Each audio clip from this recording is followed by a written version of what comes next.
እኔ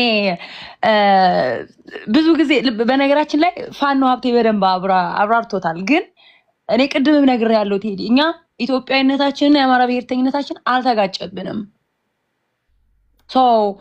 አይጋጭብንም ማለት ኢትዮጵያዊነታችንን አልጣልንም፣ አንጠላም። አገር ገንጣይ ከፋፋይ አገር አጥፊዎች አይደለንም። የኛ ትግል በማንነታችን ተመርጠን ስለተገደልን ያ ነው መነሻችን። መዳረሻችን ደግሞ ኢትዮጵያ ነች። ኢትዮጵያ ማዳን ያ ማለት ለሁሉም ብሔር ብሔረሰቦች ነው የምንታገለውና ከቻሉ ብሔር ብሔረሰቦች እኛ ተደራጅተናል።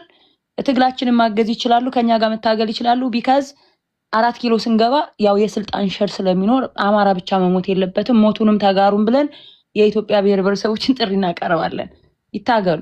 ምክንያቱም ያቺ ሀገር የሁላችንም ስለሆነች ስልጣን ሸር 4 ኪሎ ስንገባ እኛ አማራ ብቻ ያዝ አንልም። ሞተንም ቢሆን እናካፍላቸዋለን፣ ግን ለሞቱ የሚካፈሉን ነው።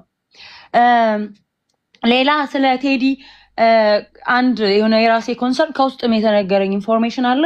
ቴዲ አፍሮ በዙሪያ ያሉ ሰዎች የሚታሰሩት እሱ እነሱን ጥየቃ ሲሄድ ባልታወቁ ሰዎች ለማስመታትም በመንግስት ደረጃ እየታቀደ እንደሆነ እና ራሱን እንዲጠብቅ እና ደግሞ እዚህ ቤት ምን ሲናገር ሰማሁ፣ በዋንጋሪ አረንጓዴ ቢጫ ቀዩ የፋኖ ነው እና በዛ ብቻ እኔ እንዲታሰርብኝ አልፈልግም ይላል።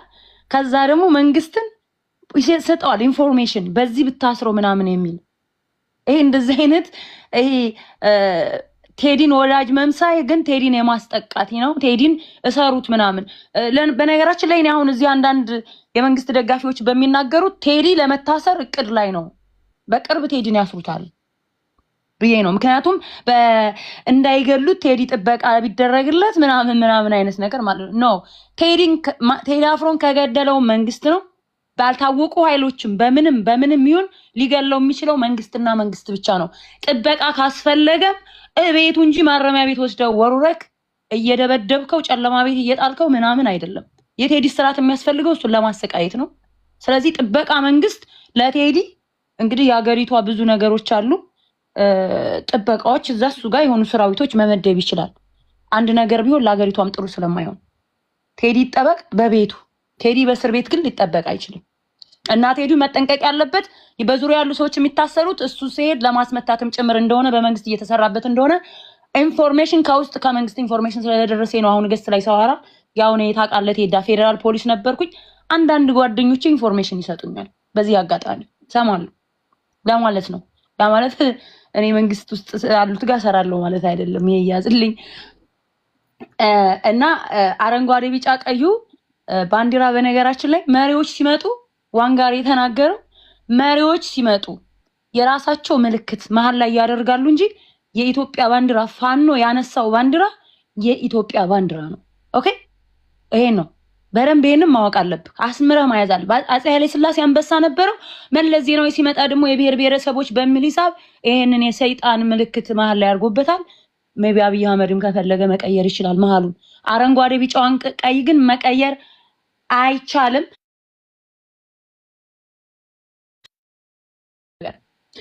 ቴዲ አፍሮ ኢትዮጵያን ለዚህ ደረጃ ካበቋት አንዱ ነው ብሎ የሳሚ የሚባል ልጅ ተናገረ። አንድ ነገር ልንገርህ፣ ለአንተ ዘመዶች ራሱ አንተ ለምት 17 መርፌ በጠቀመው ቁንጣ የሚለውን ዘፈን ጋብዣለሁ። በዛ የተበሳጨክ ኢትዮጵያን ለማፍረስ በነገራችን ላይ ቴዲ አፍሮን የሚጠሉት እነዚህ ጽንፍ የረገጡ የኦሮሞ ህዝብ አይደለም።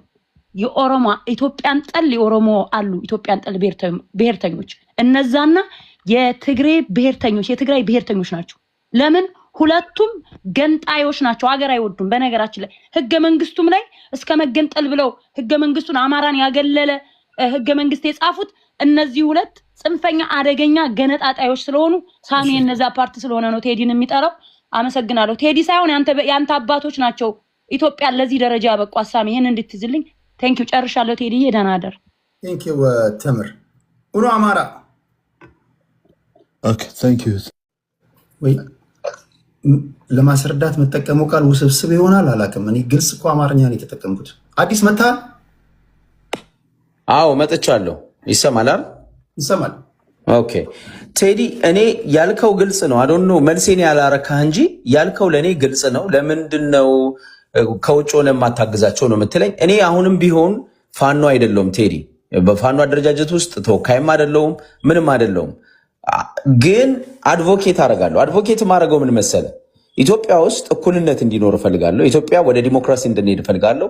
አማራ የሚባል ማህበረሰብ ደግሞ በማንነቱ የሚገደልና በደል የሚደርስበት ነው። ለሱ ደግሞ እንደ ኢትዮጵያዊ መቆም አለብኝ። ገብቷል አባለ? እንደ ኢትዮጵያዊ እንደ አንድ ዜጋ መቆም አለብኝ፣ ማገዝ አለብኝ። አማራው ነፃ እንዲወጣ አማራው የራሱን ትግል ያደርጋል። በብሔሩ ይደራጅ፣ ትክክል ነው። በብሔሩ መደራጀት አለበት፣ ችግር የለም። ገብቷል አባባሌ? ግን አስተሳሰቡ የፖለቲካ ርዕዮተ ዓለሙ የሚከተለው የፖለቲካ ርዕዮተ ዓለሙ ኢትዮጵያ ጠል ከሆነ ብሔር ብሔረሰብ የሚጠላ ከሆነ ዘረኝነትን፣ ጽንፈኝነትን የሚያመጣ ከሆነ የበላይነትን የሚሰብክ ከሆነ የዛን ጊዜ እኔ አይዲዮሎጂክሊ ከዚህ ጋር ስጣረስና ስከራከር ታገኘኛለህ ማለት ነው።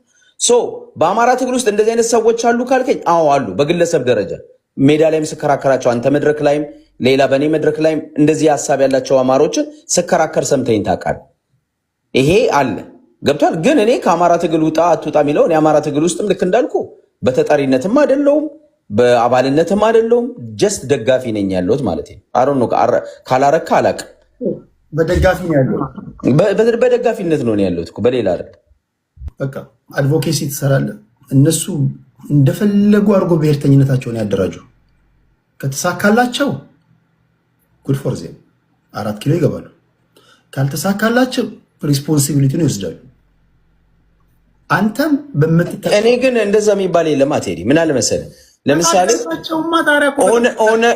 ወያኔዎች ከተሳካላቸው ኢትዮጵያን ያፈርሳሉ፣ ኦነግ ከተሳካለት ኢትዮጵያን ያፈርሳል ብዬ መቆም አለብኝ? ኖ ገብቶኛል። አንተ የምትለው አንተ የምትሰራላቸውን አድቮኬሲ ወላይታውም፣ ሲዳማውም፣ ከምባታውም፣ ሀዲያውም ይሰራላቸዋል። ድምፁ ናቸው። ያ ትክክል ነው። እየተገደሉ ነው። ድምፅ መሆንና ውስጥ መግባት ይለያያል። ለድምፅ ደግሞ ድምፅ ያጡም አይደሉም እነሱ። አንዷ ብቻዋን ትበቃለች የማዳም ቅመም ለድምፅ ከፈለግ። አሁን በድምፅ ሰበብ ነው እየገባችሁ የምታወቁን ይላል። ልክ ነኝ። እኔ ባይዘዌ ቴዲ ምንታ ሰበብ አያስፈልግም፣ ምንም አያስፈልግም። ይሄ እኮ ምንድን ነው ደሞዝ አንድ ጊዜ ቴዲ ደሞዝ የሚከፈለ እኔ አሁን ለምሳሌ እኔ ደሞዝ የአማራ ወጣት እኔ ደሞዝ አይከፍለኝም፣ ዲያስፖራ አይከፍለኝም። ምናልባት ጊዜና ገንዘቤን ሰጠው ይሆናል እንጂ ከኔ የማገኘው ጥቅም የለም። እና ይሄን ማድረገው እኔ ኢትዮጵያ ውስጥ ለውጥ እንዲመጣ ነው። ትልቁ ፍላጎት ይሄ ነው። የአማራ ሕዝብ ደግሞ መበደሉን ያመኛል፣ ይቆጨኛል፣ ነፃ እንዲወጣ ፈልጋለሁ። በብሔሩ መደራጀቱ የአማራ ሕዝብ ተገዶ እንደሆነ ማቃል ነው እንጂ አንተ ማድረግ ያለብህ ነገር ሲምፕል ቀላሉ ነገር አንተ ማድረግ ያለብኝ ነው የምትነግረኝ። ሀሳቤን ሳልጨርስ ይቀጥል። አንተ ሴንተር ነህ፣ በፖለቲካው ሴንተር ነህ አይደል? የዜጋ ፖለቲካ አቀንቃኝ ነኝ ብለኸኛል ቅድም። which is instead of group right individual right መቀንቀን አለበት ብለህ የምታስብ ነው። አሁን ዩሪ ቀጥሎ የሚናገረውን ምን እንደሆነ ነው ያውቃል ወይ? አንድ አማራ ልጅ ባስገባ ማቃቸውን ምን ሊናገሩ እንደሚችሉ ያውቃሉ። እነሱ አማራ ራሱን ያደራጅ ደከመን ብለው ወጥተዋል።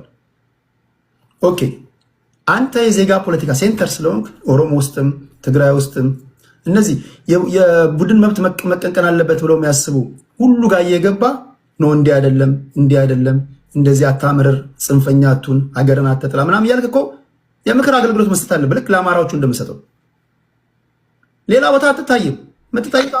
እኔ ምን አለ ምን ነው ታውቃለህ? የምክር አሁን ቴዲ አማሮቹንም አማራንን ሲሉ ምን አገባችሁ ስለ ኢትዮጵያ ትላችኋለህ። እኔም ደግሞ የአማራ ዳስፎች ዩሳይን እኔ ደግሞ አዳምጠኝ ነው። ቅድም ስትል የነበረው እንደዛ እኔ እንደናንተ ያሉትን እኮ ነው ብሎ እኔ እኮ ስለ ኢትዮጵያ ምን አገባችሁ ስለ ቴዲ ስትላቸው ነበር።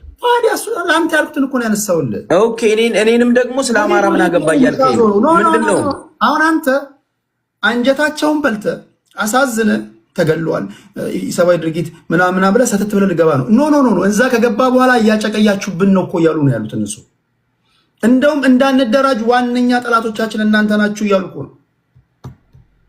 ምክር ከሆነ ዳር ሆነ አድቮኬሲ ስራለን። በቃ ድምፅን ካዋጣ ይበቃል። we don't need your presence እያሉ እኮ በቃ በመጀመሪያ እኔ ባይዘው እነዚህ ይሄን የሚሉት ያሉ ነው የምትለኝ ቴዲ። አንተ አንድ ነገር ማወቅ ያለብህ በጣም ቆራርጠኛል። አም ሶሪ ሐሳቤን ለምን እንደዚህ እንዳደረከው አልገባኝም። ግን እኔ ምን መሰለህ ቴዲ የሚለው ማን ነው እኮ የሚለው እኮ እንደኔ ከውጭ አድቮኬሲ የሚሰራው ዮሪ ታደሰ ነው። ብሔሩ ራሱ የማይታወቅ ጉራጌ ነው ይሉታል። እሱንም ሲፈልጉ የሆነ ብሔር ይሰጡታል። እሱንም እኮ ራሱ ውጣልን ይሉታል። እንደዚህ አስተሳሰቡ ጽንፈኛ አስተሳሰብ ያላቸው ሰዎች ለምን ትቃወማለህ? ቆይ አዳምጠኝ። አሁን አቋረጥከኝ። በሰላም ሊቀል ይችላል። ዘመነ ካሴ ለምን ትቃወማለህ? ማንን ነው? እኔ ነው ምን የምቃወመው ነው የምትለኝ? እኔ ዘመነ የምቃወመው አንድ ከወያኔዎቹ ጋር ይሰራል። ይሄንን ጭቆና ካመጡብን ወያኔዎች ጋር ይሰራል። በግልጽ ተናግረዋል አብሮ እንደሚሰራ። ከኦነግ ጋር እሰራለሁ ይላል። እኔ ደግሞ አማራ በዚህ ህገ መንግስት ነፃ ይወጣል ብዬ አላስብም። በህገ መንግስት ለውጥ ማምጣት አለበት፣ ስር ነቀል ለውጥ ማምጣት አለበት። ወያኔ ጄኖሳይድ ሲፈጸምበት ከነበረው ወያኔና ኦነግ ጋር ሰርተ ነፃ የሚወጣ አማራ አለ ብዬ አላምንም። አንድ ሁለተኛ ሪጅናሊቲ፣ ይሄ የአካባቢያዊ ትግል ያደርጋል ዘመነ ካሴ።